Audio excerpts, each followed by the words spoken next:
Growing up, I was the only child in a family of artists. My parents were always busy with their creative work, leaving me with plenty of time to play the rogue. I was a little red-headed ball of energy, and from a young age, I loved to joke and prank my parents and their friends, whether it was acting like a zombie or playing dead on the floor. By the time I was 6 years old, I was already pulling the fire alarm for fun, cutting my parents' hair in their sleep, and secretly turning up the thermostat. Although I could be a handful, I was able to get out of trouble with my charming smile and big, pleading eyes. Surprisingly, I didn't have any issues at school either. Many of my classmates found me hilarious, and I had a talent for creating a fun atmosphere wherever I went. Of course, not everyone appreciated my sense of humor, especially the teachers, who were often the target of my pranks. But I never went too far, and they always forgave me in the end. Things were going great for me until we went to high school. Suddenly, my jokes started to seem childish and annoying to my classmates, and I became bored and stopped playing pranks. Around that time, a new student named David showed up at our school. He was a football star whose parents had just moved into our neighborhood. With trainers watching over him, clubs hunting for him, and a personal fan club of cheerleaders, David was the quintessential jock with a perfect reputation. I couldn't resist the opportunity to pull a trick on him. I started with some classic gags like shock pens, sticky notes, and even a snake in a can. But David didn't even seem to notice. Then I got more creative and put baby powder in his helmet. But it turned out that his fan club wanted to try it on, and one of the cheerleaders ended up getting covered in powder. Of course, it was funny, but I wanted to get him. So I decided to break out the heavy artillery. I set up slime buckets above the door of the locker room, and when the football team walked in, they all got covered in slime, except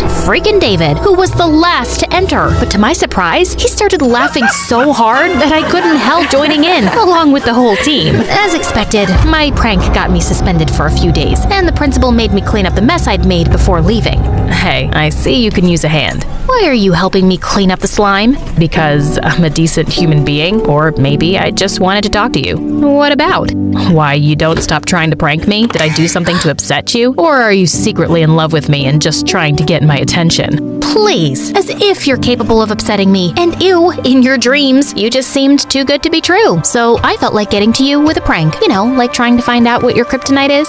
Wow, did you just call me Superman? And my kryptonite is pizza. Really? Ugh, so boring.